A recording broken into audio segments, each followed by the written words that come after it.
Creationists often point to amazing design in living things as evidence for a designer. But what about evidence we see of bad design? Today on Creation Magazine Live.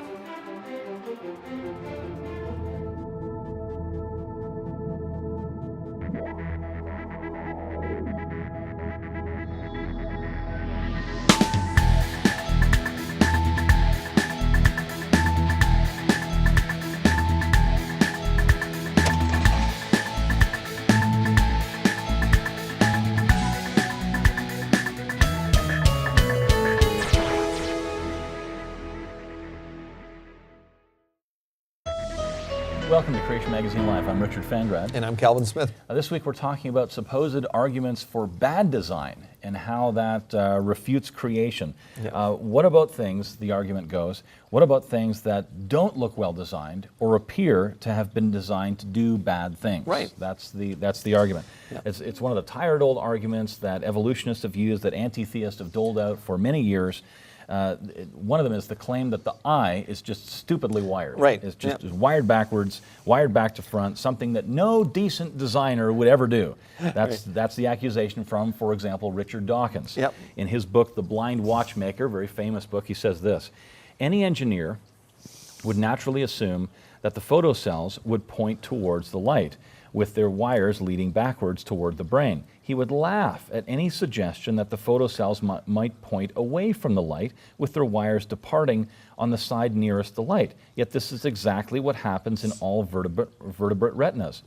The photocell is in effect wired in backwards, with its wire sticking out on the nearest side of the light. The wire has to travel over the surface of the retina to a point where it dives into a hole in the retina, the so-called blind spot, to join the optic nerve. It means that the light, instead of being granted an unrestricted passage to the photocells, has to pass through a forest of connecting wires, presumably suffering at least some attenuation and distortion, actually probably not much, but still, it is the principle of the thing that would offend any tidy-minded engineer, interesting terminology there. I don't know the exact explanation for this strange state of affairs. The relevant period of evolution is so long ago. However, eye experts, Which Dawkins isn't. Which he isn't, yes, have denounced Dawkins' claim repeatedly. Yep. For example, George Marshall, the Sir Jules Thorne lecturer of ophthalmic science, stated in reply to Dawkins, in reply to this argument, the idea that the eye is wired backwards comes from a lack of knowledge of eye function and anatomy. Which Dawkins lacks. I mean, come on, the eye's badly designed. Let's think about this. If any scientist on the planet were to come up with a machine that was advanced as the human eye, yes, yeah. Including all the software needed to integrate that so the brain can actually understand what's going on there and all the interface, they'd be awarded a Nobel Prize. Yeah, you wouldn't be sitting there judging them saying, well, that's a terrible machine. You'd be awarding them prizes. And not only is the inverted wiring of our eyes actually a good design, it's necessary for proper functioning. Right. It's also coordinated with an ingenious fiber optic plate, or the equivalent of. So the vertebrate eye has the advantage of a rich blood supply behind the receptors without the disadvantage of nerves blocking out light. So that kind of fine coordination of parts actually really makes sense with a master designer, but that's a terrible argument for evolutionists. Yeah, for all the bluff from many evolutionists that creationists use theology rather than science, notice that Dawkins was really using a theological argument here. That's right. Not a scientific one. He was claiming that a designer wouldn't design something like this rather than scientifically demonstrating evolution. Right. It was a theological argument that he used there. Exactly. And he actually admitted that he was ignorant of an evolutionary explanation anyway, yes, right? Yes. So Dawkins' claim that the nerves obstruct the light has been falsified by new research by scientists at Leipzig University. They showed that the vertebrate eye has an ingenious feature that overcomes even the slight disadvantage of nerves in front of the light receptors. The light's collected and funneled through the nerve net to the receptors of the Mueller cells, which act as optical fibers. Each cone cell has one Mueller cell guiding the light to it, while several rods can share the same Mueller cell. So the Mueller cells work almost exactly like a fiber optic plate, as I mentioned earlier, that optical engineers can use to transmit an image with low distortion without using a lens. The cells even have the right variation refractive index for image transfer through the vertebrate retina with minimal distortion and loss. So indeed, these Mueller cells are even better than optical fibers that we make because they're funnel-shaped, which collects more light for the receptors, and the wide entrance to the Mueller cells cover the entire surface of the retina, so they collect the maximum amount of light. So they're perfectly designed by everything we can actually see. Yes, and one researcher said this: nature is so clever. This means that there is enough room in the eye for all the neurons and synapses and so on, but still the Mueller cells can capture and transmit as much light as possible. Yes, isn't that amazing? Yeah, isn't it interesting that they call nature clever because of how good it is, but Dawkins calls it bad design, if it was a designer. Anyway, different standards, I guess. And we'll be back. Is the human genome full of parasites? This might sound like a ridiculous question, but some biologists claim that it is. The Human Genome Project revealed that a large proportion of human DNA is composed of transposable elements. These DNA segments copy themselves and move around the genome. Some scientists have claimed they serve no function and have dismissed them as parasitic DNA. Evolutionists even claim that similarities with chimps in these supposedly useless bits prove evolution. But new research shows they have functions. One study revealed that transposable elements activate during embryo development in mice to control gene expression. Another study showed that these elements concentrate in gene-dense regions to control gene expression. They are not randomly spread throughout the genome as previously thought. So the human genome isn't full of parasites after all, but it's full of sophisticated ways to control gene expression. To find out more from Creation Ministries International, visit our website, creation.com. Welcome back. If you just tuned in, we're talking about the so-called bad design arguments, how this wouldn't lead to an intelligent creator. Right. One argument put forth by evolutionists is the poor design of the panda's thumb. Right. The panda's thumb. On closer inspection, however, there is nothing clumsy about it at all. The thumb is part of an elaborate and efficient grasping structure that enables the panda to strip leaves from bamboo shoots. Yeah. Quite See, ingenious. One of the problems with these types of arguments is they're kind of vacuous anyway, because here's what they're saying. It's almost like they're trying to change the subject. You know, if an evolutionist, it's like they're saying, well, look, if you found a watch on a beach, right, and you try to deny the existence of the watchmaker, you know, because, well, the watch has so many flaws that nobody could have made it. Yeah, Like- it shows the wrong time. Yeah, it shows the wrong time, so obviously nobody created it. This is really what they're, it's not really a good argument. Anyway, the panda's thumb. Well, the panda's has 5 digits, none of which are opposable to each other, but in addition, they possess a unique enlargement of 2 wrist bones, which in effect gives it 7 fingers, and these 2 digits come into play whenever the panda uses them to grasp bamboo in a kind of a pincer-like movement of these digits. So owing to the kind of superficial resemblance to one of the enlarged wrist bone digits, they call it the panda's thumb, and this is the argument that they're trying to make. Right. Now, here are famous evolutionists, Stephen Jay Gould and others, other evolutionists' arguments that this supposedly proves evolution, the panda's thumb. Right. Now, note that he was arguing about supposed flaws in orchids as well as the panda's thumb, etc. Where this quote's from, yeah. When he said this: "If God had designed a beautiful machine to reflect his wisdom and power, surely he would not have used a collection of parts generally fashioned for other purposes. Orchids were not made by an ideal engineer. They were jury-rigged from a limited set of available components. Thus, they must have evolved from ordinary flowers." So, and then Gould applies the same premise to the panda's thumb. He says this: "The panda's thumb provides an elegant zoological counterpart to Darwin's orchids.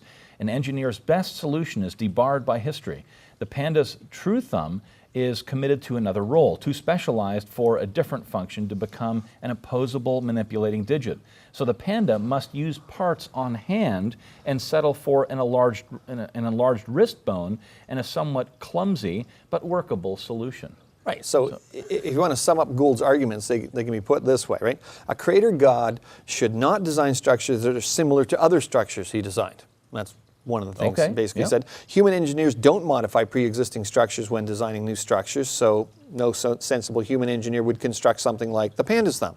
And the structures in question are jury-rigged, and the structures are functional but inelegant. That's basically his arguments here. Okay, summarize the arguments. You know, let's examine this. Number one, it's completely untestable. There's no way of knowing right? Apart from revelation, what Yes. God would or would not do when He's creating something. And why wouldn't God use similar component parts? Absolutely. I mean, Yeah. you know, we use wheels. They work really well. We use them in little red wagons. We use them in airplanes. Why wouldn't God use similar things that work well? And it's not a good argument. Yeah, and point number 2 is just totally false. Human engineers do, in fact, modify pre-existing structures. They do it all the time. We Yeah. could say even, for example, the wedges of scissors are similar to the flat surfaces of tongs or pliers. We modify things all the time. Yeah. Question or objection number 3. Well, jury rigged? How do we know these things were jury rigged? How He's would you know? assuming Yes. evolution to assume evolution. It presupposes the argument. So that kind of breaks down. I mean, do pandas' thumbs, were they really jury rigged from other things? No. Pandas don't have to paint. They don't have to type. They don't have to do all the things that humans do. Pandas' bones do exactly what they're supposed to do for pandas. Right. So they're just, Yeah. it's not jury rigged from anything. And that brings us to the point number 4, functional but inelegant. What sort of an argument is that? A hammer is inelegant, but it works pretty good. A lot of people use them. A fist is inelegant, but it's functional. You want to pound on the table or something. Yeah. A hook and eye bolt is functional. Maybe it's inelegant to the door or something. Or but to a door handle or something, yeah. But how is that proof that it wasn't designed? Far from being an example of bad design, a recent study by a team of Japanese investigators makes this fact vividly obvious. Right. They said, the 3-dimensional images we obtained indicate that the radial sesamoid bone cannot move independently of its articulated bones, as has been suggested, but rather acts as part of a functional unit of manipulation. The radial sesamoid bone and the accessory carpal bone form a double pincer-like apparatus, enabling the panda to manipulate objects with great dexterity. We have shown that the hand of the giant panda has much more refined grasping mechanism than has been suggested in previous morphological models. Exactly. So much for the bad design argument. Exactly. We'll be right back. Genesis Verse by Verse is a Bible study tool available on CMI's website, designed to help pastors, students, and laymen alike study the book of Genesis like never before. And it's completely free. Simply look up any verse in Genesis 1 to 11 or just scroll down the page. The center column provides links to articles that answer common questions pertaining to that verse and the topics that naturally arise from them. Visit creation.com to use it today.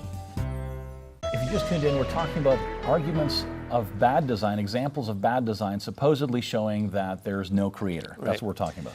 Well, typical of many evolutionary critics, a noted zoologist teaching at a major university claimed that the human pharynx is a poorly designed system, explicable only in terms of macroevolution.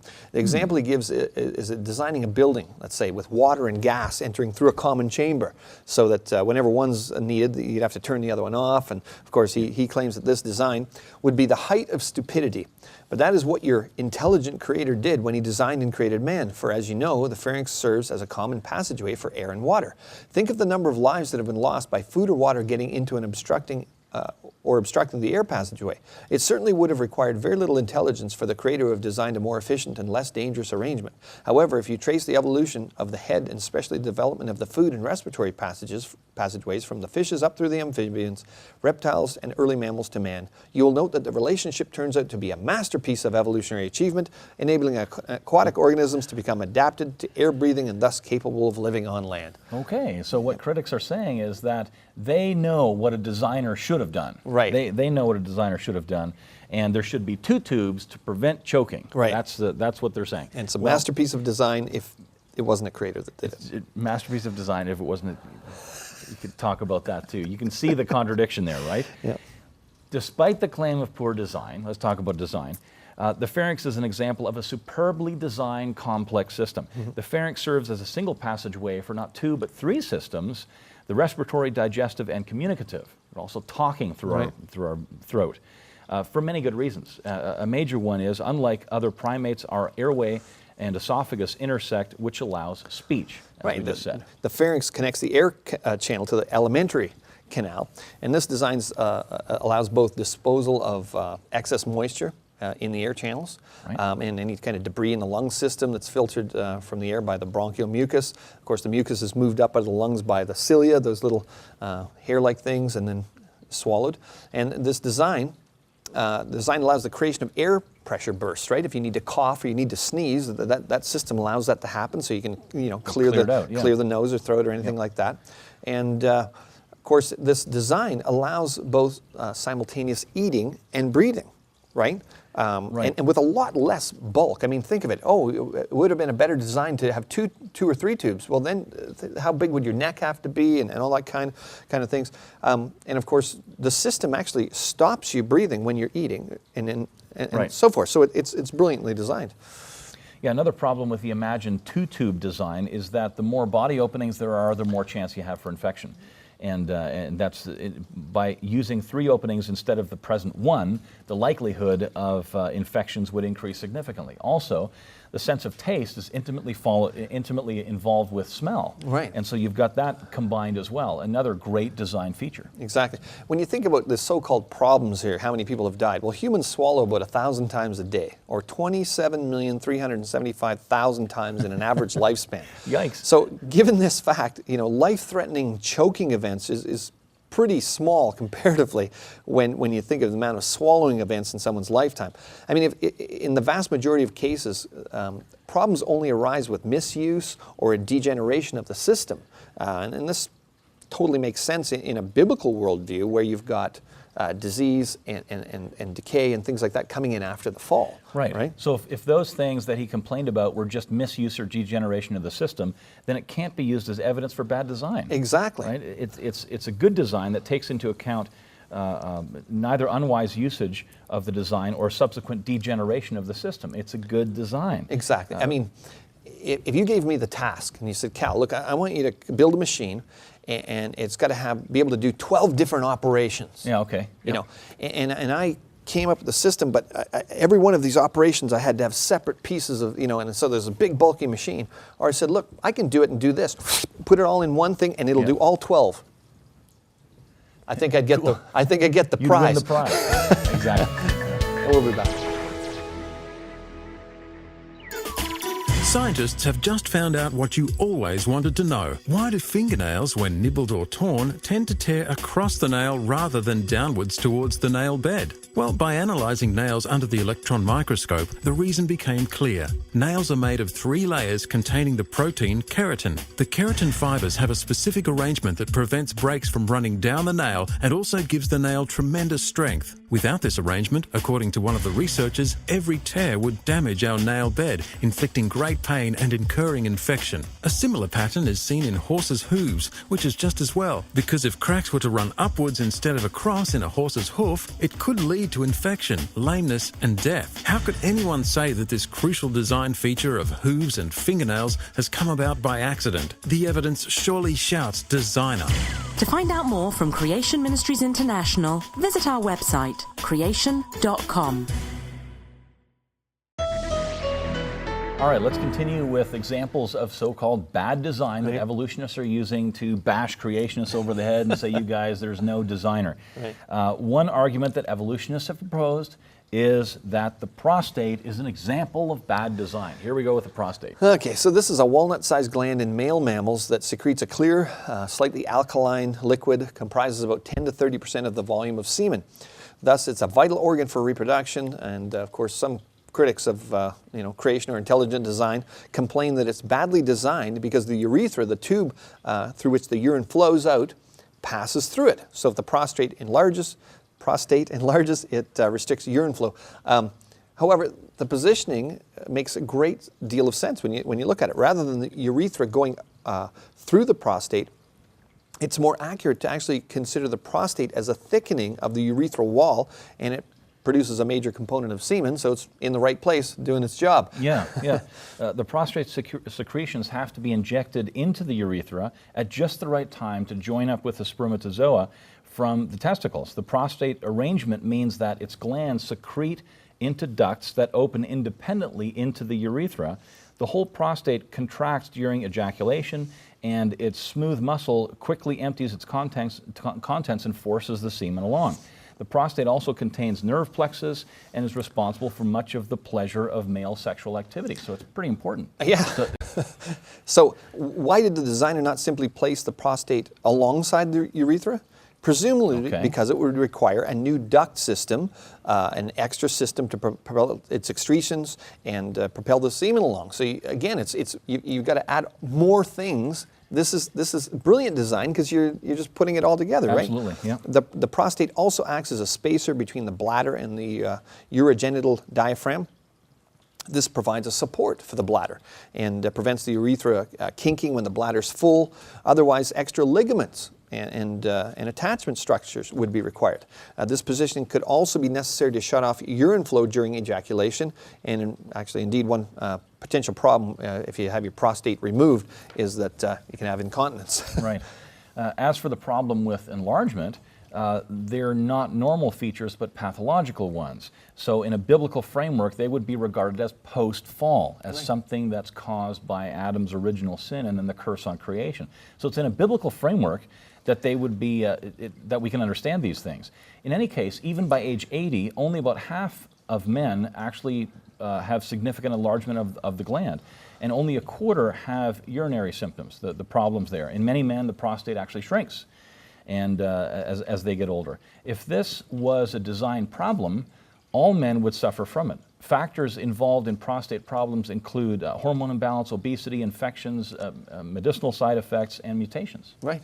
For example, Japanese men living in Japan have much less problems, where if a Japanese man goes to America, Canada, starts eating the same types of foods that we typically have over here, all of a sudden they develop these problems. It's dietary. Dietary. So, when they're eating, things rich in omega-3 fatty acids and things like that, or anybody is, not just them, but as an example, they don't have these problems. So what you typically find with these bad design arguments is they forget the history that's in the Bible. See, we have to look at not only just what's happening today, but what happened then. God created everything perfectly. Sin and death entered into the world. It's been degenerating now for many thousands of years. It's getting worse and worse and worse.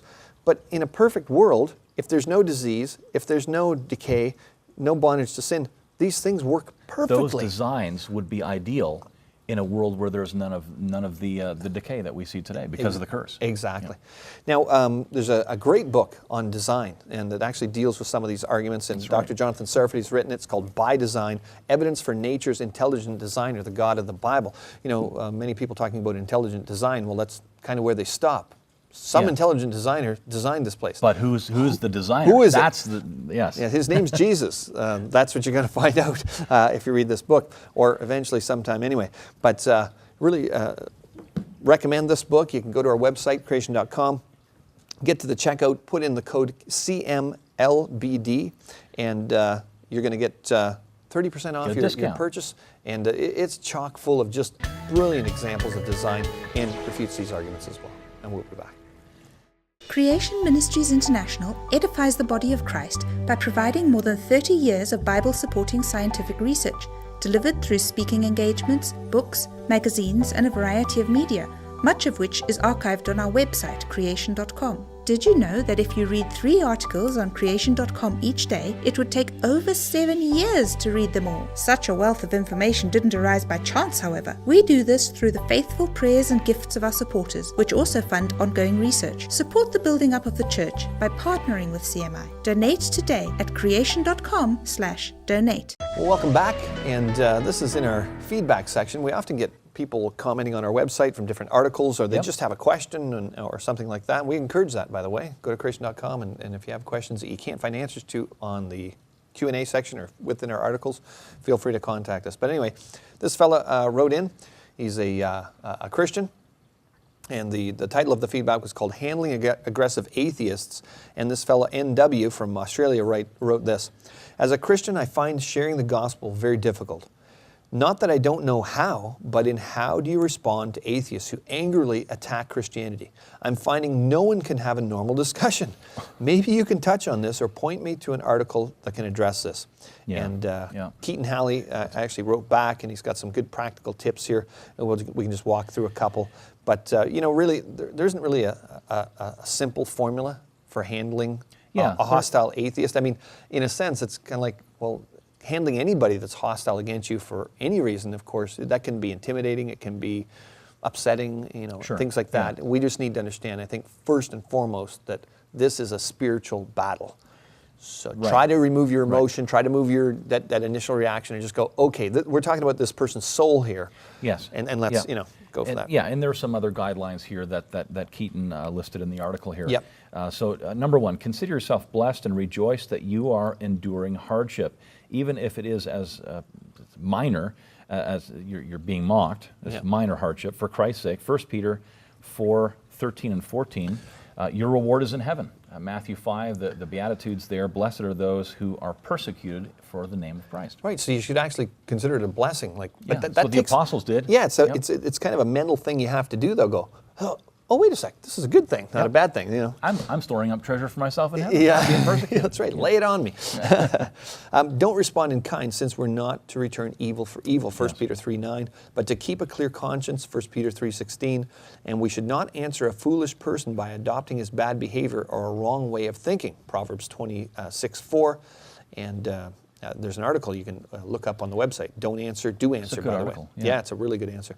And though directness and strong words are sometimes called for, remember that a soft answer turns away wrath, Proverbs 15:1. I think some people misunderstand the difference between someone reacting strongly and, boldly and with being aggressive. Right. Yeah. A firm answer means giving a good response, responding to the information, Right. but not. I think it's more of an emotional thing. Right. Don't get your blood pressure up and you attack this other guy. That's right. But It's- respond with a good answer. Yeah, and it's when it gets personal, when you're personally attacking the yeah. person, if you can avoid that, but you can still be very strong, but even some Christians I've seen sometimes, whenever somebody's strong, we got to be gentle. It's like, yes, we're strong and gentle, but firm. Yes. We're destroying Yeah. stumbling blocks here. We're fighting for Right. souls. Right. Here's the third point in this article here. If you can tell that you are wasting your breath on somebody only interested in mocking rather than pursuing truth, move on. Yep. Have a look at Matthew 7:6 there. You might explain to your critic that there's no point in continuing the discussion unless he's willing to dial back the emotions, really listen to, speak when it's your turn to speak, et cetera, et cetera. Oftentimes, if you're giving an answer to a question that they've asked and they come back and completely dodge that and then want to get onto something else, okay, it may be time to Yeah, change you figure it out quick. And, Yeah. Paul talks about that when he talks to Timothy. He argued persuasively, but then he told Timothy, avoid foolish arguments. Well, what's a foolish argument? Yes. It's one that's really not going anywhere. Yeah. Right. Yeah. So, anyway, great information on the website, information that we use to put these shows together. You want a free copy of Creation Magazine? Go to the Yes. website, and you can put in a code there and get a free copy of Creation Magazine.